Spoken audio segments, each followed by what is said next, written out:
So the monastic life that has been lived here for many centuries is designed to develop an understanding of, an insight into what we have been discussing, this central life's meaning of making the transition from isolation into full communion. Community becomes the vehicle for that. But in the same way, a one-week retreat, you might be a monk for 40 years, you might be on a retreat like this for a week, but it's the same purpose. The purpose of a retreat like this is to develop a certain state of mind, or to discover that state of mind as existing, pre-existing within us. It's not an end in itself. St. Benedict in chapter 73 says this is only a little rule for beginners. And once you've got it, you've got the basics, and you've learnt the basic disciplines necessary, then he says you can move on, and we'll talk about what he says you can move on into another day. The important thing is that we can't control events unless we can control our own mind. And in this other-centered state, according to Shantideva, we achieve an unobstructed vision in all directions.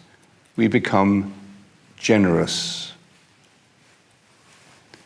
The way we see life becomes generous. And this quality of generosity is present both in the bodhisattva ideal and the way of life, just as it is in the call to discipleship of Jesus, to carrying one's cross and loving one another as we love ourselves. That means those who are easy to love because they agree with us and because they love us, but it no less includes, actually, if you leave it at that, you're just in a romantic state of, romantic understanding of love, which becomes a kind of a corrupted fundamentalism then. You only basically love those who are easy to love and who agree with you. But the bigger picture, the more generous picture, is that no less we love those who do not agree with us in any sense and who are a pain in the neck.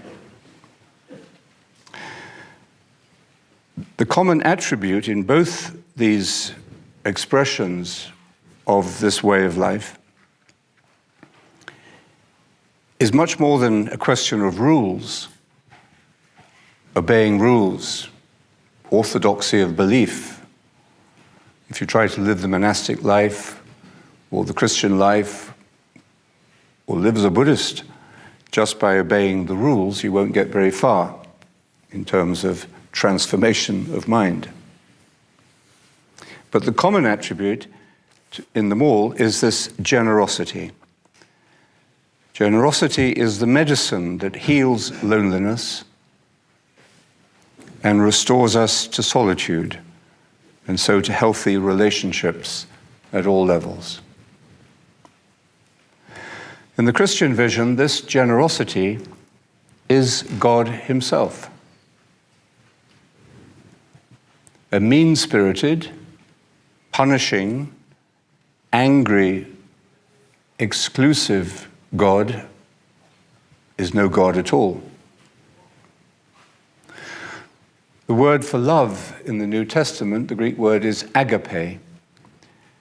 There are other words for love like eros and philia, friendship.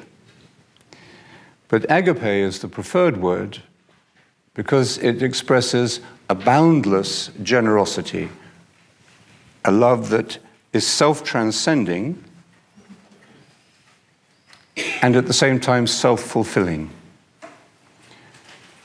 And we all, I hope, have had some little glimmer of that in ourselves.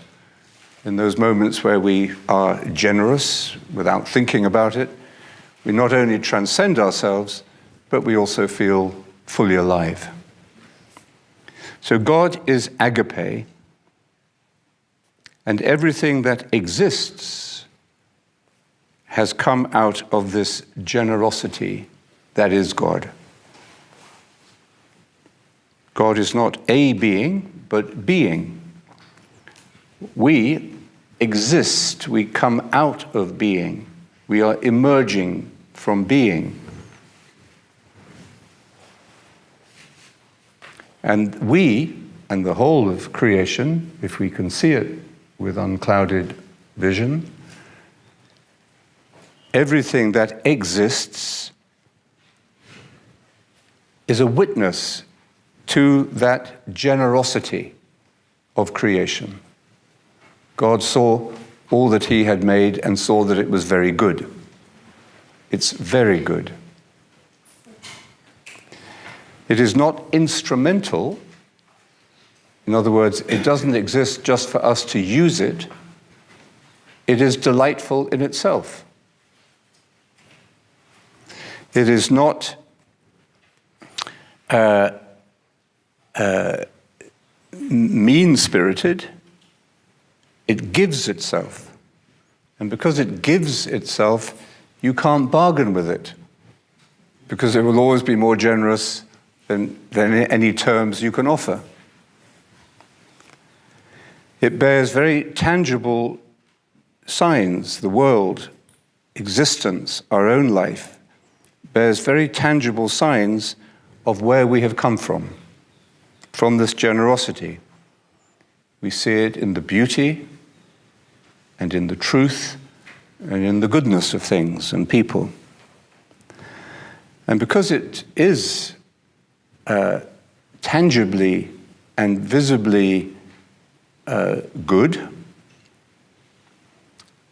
and carries the divine presence within it, it should never be exploited or abused or reduced to a mere object, whether people or the environment. Our disrespect for the environment today, our violence towards each other, forms of loneliness. These are expressions of a lonely mind. And when these patterns of behavior become too characteristic of a culture,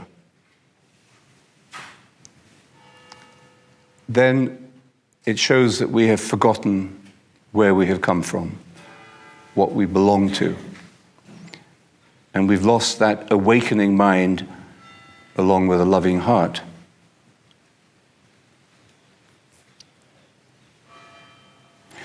The Latin word generosity, generositas, meant magnanimous, like Mahatma, big-souled, big. Not small-minded, but big-hearted. And originally, the word generosity it was referred to, or has the sense of coming from a noble family, a noble birth, where we all have, if we've all come from God, this God who is agape, we've all come from a noble origin, good family. It comes from the Latin, the word gene, which means to generate, to give birth, like to generate, genitals, that which belongs to a family or to a lineage or succession. So that's the origin of that's the metaphor in the word generosity. That which gives birth in a magnanimous way, that creates. That's what any creative act is. It's a generous, giving birth to something new, a new form, a new expression. And from this basic metaphor, we get the sense of generosity as meaning plentiful. Oh, you're very generous. You know, you put too much on my plate, or pour too much in my glass. So the idea of abundance, the idea of plenty, and also when somebody is generous, we feel pleased, we feel touched, because they have been unselfish. They've given to us. So if God is agape, God is love, it's because God is generous, or is generosity itself, is the source of being. And we are destined to be like God, even to share in the divine nature, to the point that we are, in the Christian understanding, we will be divinized. Share, St. Peter says, in the very being of God. The path to this goal, to this destiny, to this fullness, is a long one and not an easy one. In the contemplative tradition, we have first of all to empty ourselves, kenosis. That's the first step as we make the transition to the second step of actually putting it into practice. We have to empty ourselves, and we have to, of course, to keep repeating this act of kenosis, or emptying. That's what we do with our daily meditation. We just empty it out again and again and again. And the second step, the second phase, is henosis in the Greek, which means unity, or experiencing union, or experiencing integration or wholeness, coming into harmony, first of all with ourselves, overcoming the divisions, the conflicts, the fractures within ourselves, our own self-hatred, our own self-harm, to overcome those divisions so that we can be able to relate to other people with a sense of trust and generosity and harmony. And then the third stage, which grows out of that, is when we've been processed enough through emptiness and integration, we can then begin to taste theosis, divinization. So you could maybe put those three stages parallel to what I was describing about the stages of the mantra. Different scales, different kind of maps, but you could think about how they relate. Saying, sounding, listening into silence, emptying, integrating, divinizing. Shantideva says, as we've heard, that we need to take refuge in beings who embody this generosity and magnanimity.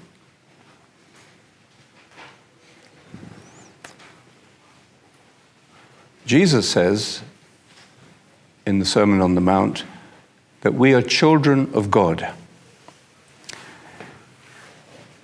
And he describes God as one who is like the sun that rises on good and bad alike and sends the rain when it's needed on the ungrateful and the wicked. So this is how Jesus describes God. This is the one in whom the Christian would take refuge, describes where he has come from and who he is. There's not much judgmentalism or punishment in that image of God, is there? There's not much exclusion in that image of God. This is all-inclusive and generous to all. For if you love those who love you, he says, what reward can you expect? But you, he says to us, you are to be perfect as your heavenly Father is perfect. Perfection there is a strong word.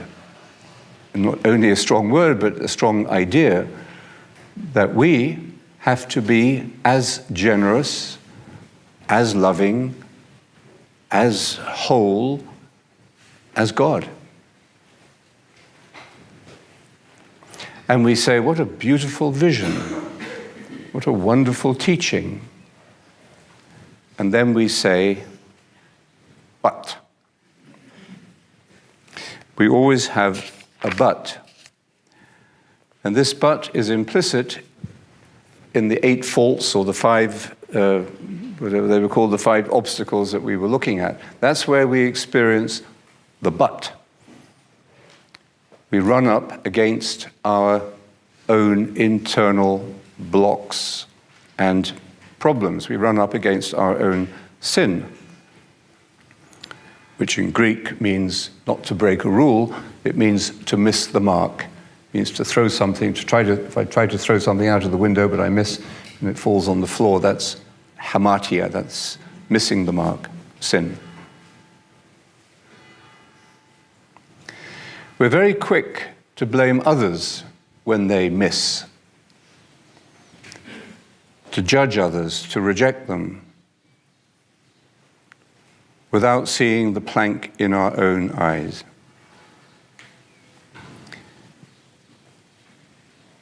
So as Jesus tells us that we are all called to divinization, he also points out to us how quickly we fail in that, to accept that destiny, to accept that goal, by the way we judge and condemn and exclude each other. But be aware of it, forgive yourself, and move on. So we try to be generous, but sometimes we pretend to be generous. We pretend to give, but we enjoy what the giving gives us. Maybe the way we look in other people's eyes, or the self-satisfaction we feel. And provided the giving doesn't actually hurt us too much. What we find much more difficult to do is not only to give, but to really give, which means to give and let go. Some years ago, and all the people in this story have moved on to their heavenly mansions now, we were setting up in some place, and somebody was starting a little center, and they said it would be useful to have, if we had, a place where we could stay, some people could stay while the center was being started. We didn't have any money or any means, but a generous person said, he was a property magnate, I think, and they said, well, we have an apartment, I can give an apartment. Very generous. So we said, great, that's excellent, thank you. So then, as the terms and the details of this gift began to materialize, it became more and more complex, more and more miserable. And the terms, the conditions were just totally impractical and unreasonable. And eventually I said to this person, I said, this is not working, is it? And he looked totally relieved. And it lifted a great weight off his shoulders. And no. So I said, would you like just to drop it? Oh yes, thank you so much. I think he learned from it. He learned how difficult, he had learned his own block He was generous. He had a generous instinct. He was trying to be generous. He was giving, but he couldn't let go. He couldn't complete the process. And we're all like that in some way or other, and we all find that when we sit to say the mantra. John Main says we learn to say the mantra generously. When we were starting our fundraising for our new center in France, at Bombeau, we had a very generous donation of €1 million, which enabled us to buy it and to start the process. And a really, in every sense, a generous gift. And at the same week almost, we had a message from a women's prison in Australia, in Sydney, where there's a meditation group meeting, and it's a wonderful group of women. They're serving long prison sentences. They'd heard about Bombeau, they'd seen the pictures, they won't have much chance of getting there in the near future, but they really felt connected to it. And so they'd heard that our national coordinators had suggested that every meditation group gives €100 towards a scholarship fund to help people to come. So they said to the person who goes in every week and leads the group, we'd like to join that. We'd like to give $100. And they get paid for their little work that they do in the workshops in the prison. They don't get paid very much, so we don't expect the $100 very quickly.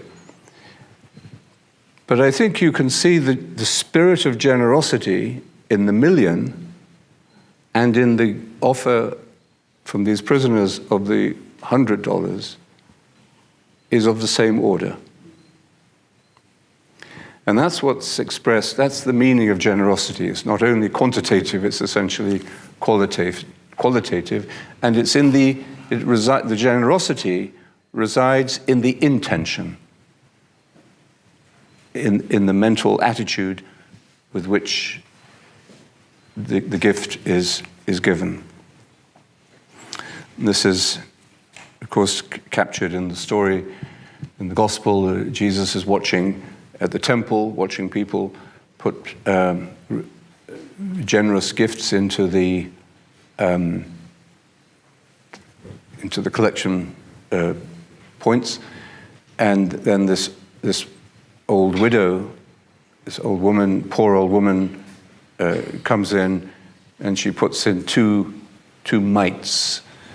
In Greek, it's a lesta, and a lesta is, they think, was worth, it was a very small amount, probably like the old English farthing. The farthing was 1/4 of a penny, and so a lesta is calculated to be worth 6 minutes of a daily wage. So it's not a lot. But as Jesus pointed out, this woman had given more than all the others put together, because she gave with that generosity. So the perfection of generosity results from the mental attitude involved.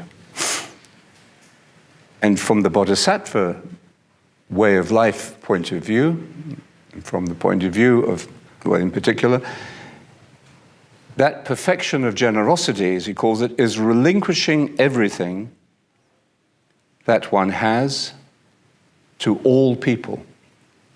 So you relinquish everything to everyone.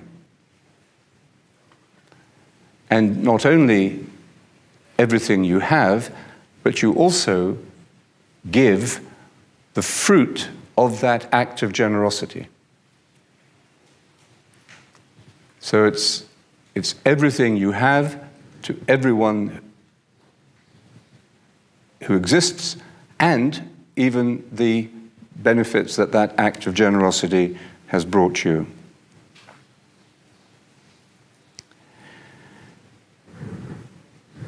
Shantideva also speaks that once that generosity has started to be generated, that it brings about the quality of forbearance. Forbearance means patience, perseverance, self-control, tolerance, acceptance. It's linked to the ideas of politeness, of courtesy, of graciousness. And it's also linked in the Christian, particularly in the Christian frame of reference, to forgiveness.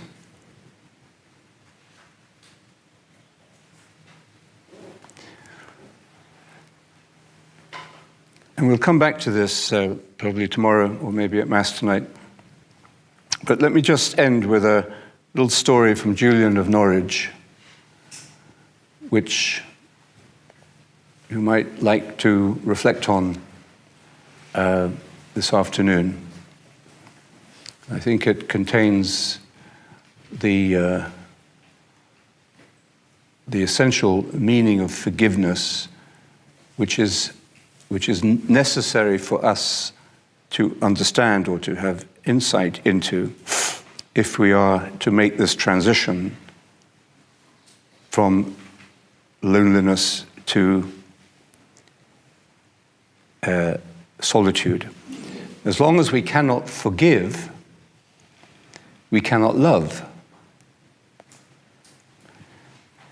And then we remain imprisoned in this isolation of loneliness, which could be in the prison of being a victim or the prison of being a victor, one who is defeated or one who is conquering, who has won. The word victim and victor come from the same root, which means conquering or being conquered. Interesting how close these two words are, expressing, we might say, completely opposite realities, being the winner or being the loser. But forgiveness takes us out of that opposition altogether. We'll come back to this, but let's just end with this story. I think it will make sense. So Julian of Norwich, this 14th century English mystic and great theologian, wanted to understand how God sees sin. How does God see sin? So she tells the story, actually it's an ancient story, but she tells the story of where God is sitting in peace and rest, and in front of God, beside God, is a servant, happy servant, who stands ready to do the Lord's will. And the Lord looks on this servant very lovingly and sweetly, and in a very gracious way sends the servant off somewhere to do something, on a mission or message. And the servant happily receives this mission and eagerly runs off, but he falls over himself and he falls into a ditch. And he hurts himself quite badly. And even worse, he's stuck in the ditch. It's a narrow little ditch, and he can't even turn. He's got wedged in, and his face is down in the mud. So he can't even look up and see the Lord. And Julian says, he groans and moans and wallows and writhes. So he's just wallowing, he's just stuck in his condition. He cannot help himself. He cannot even look on the face of his loving Lord.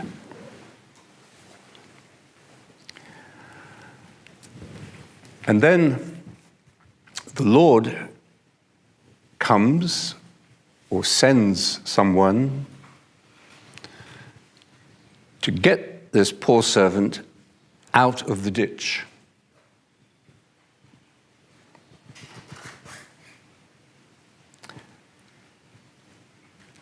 And as the story is told, the one who comes to help and the one who is being helped, rescued,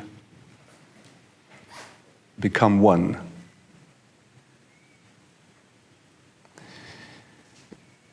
And I think this expresses the fundamental idea of forgiveness in a very convincing way, much more than we think of forgiveness as just letting somebody off the hook or not punishing them. And there is, in this story of redemption, of healing, of rescue, of liberation, different traditions have different words for this, but it amounts to the same thing. In this story, where is there accusation? Where is there even blame? And where is there punishment? Just doesn't exist, does it? So here we have a simple little story that expresses the fundamental generous nature of reality, the generous nature of creation, the generosity of God.